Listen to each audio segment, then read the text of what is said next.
بسم اللہ الرحمن الرحیم۔ میرے سے بچوں نے پوچھا کہ ہم فلسطین سے محبت کیوں کرتے ہیں۔ آپ کے بچے بھلے آپ سے پوچھیں یا نہ پوچھیں، آپ انہیں یہ ضرور بتایا کیجیے کہ ہم فلسطین سے محبت اس لیے کرتے ہیں کہ یہ فلسطین انبیاء علیہ السلام کا مسکن اور سرزمین رہی ہے۔ حضرت ابراہیم علیہ السلام نے فلسطین کی طرف ہجرت فرمائی۔ اللہ تبارک تعالیٰ نے حضرت لوط علیہ السلام کو اس عذاب سے نجات دی جو ان کی قوم پر اسی جگہ پر نازل ہوا تھا۔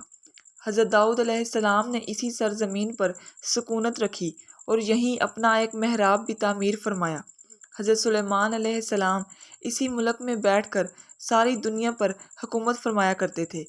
چونٹی کا وہ مشہور قصہ جس میں ایک چونٹی نے اپنے باقی ساتھیوں سے کہا تھا، اے چونٹیوں اپنی بلوں میں گھس جاؤ، یہیں اس ملک میں واقع اسکلان شہر کی ایک وادی میں پیش آیا تھا جس کا نام بعد میں وادی نمل یعنی چونٹیوں کی وادی رکھ دیا گیا تھا۔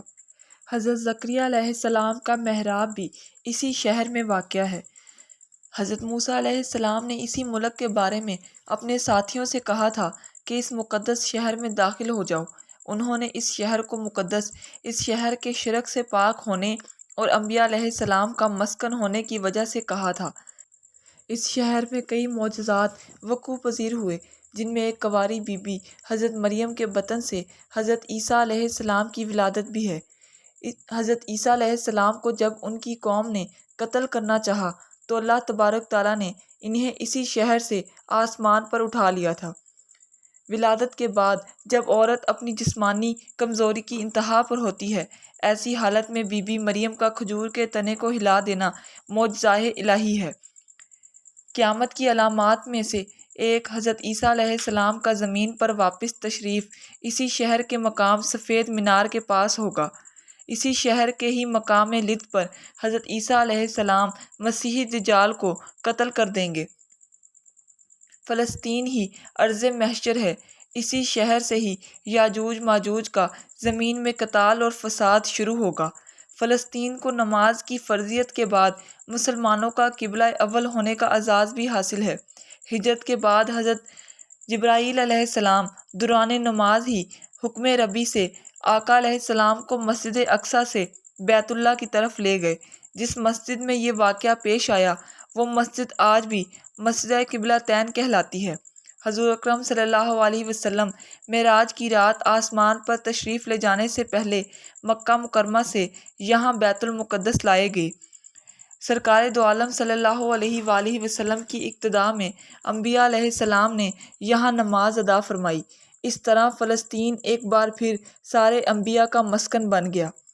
سیدنا ابو ذر کہتے ہیں کہ میں نے رسول اللہ سے عرض کیا کہ زمین پر سب سے پہلی مسجد کون سی بنائی گئی؟ تو آپ نے فرمایا مسجد الحرام۔ میں نے عرض کیا پھر کون سی مسجد بنائی گئی؟ آپ نے فرمایا مسجد الاقصیٰ۔ میں نے پھر عرض کیا کہ ان دونوں کے درمیان کتنا فاصلہ تھا؟ آپ نے فرمایا کہ 40 برس کا، اور تو جہاں بھی نماز کا وقت پالے وہیں نماز ادا کر لے، بس وہی مسجد ہے۔ اسلام کے سنہری دور فاروقی میں دنیا بھر کی فتوحات کو چھوڑ کر محض فلسطین کی فتح کے لیے خود سیدنا عمر کا جانا اور یہاں جا کر نماز ادا کرنا اس شہر کی عظمت کو اجاگر کرتا ہے۔ دوسری بار معراج کی رات بروز جمعہ 27 رجب کو صلاح الدین ایوبی کے ہاتھوں اس شہر کا دوبارہ فتح ہونا بھی ایک نشانی ہے۔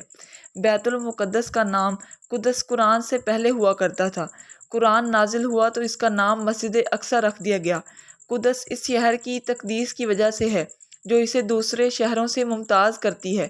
اس شہر کے حصول اور اسے رومیوں کے جبر و استبداد سے بچانے کے لیے 5000 سے زیادہ صحابہ نے جام شہادت نوش کیا، اور شہادت کا باب آج تک بند نہیں ہوا، سلسلہ ابھی تک چل رہا ہے۔ یہ شہر اس طرح شہیدوں کا شہر ہے۔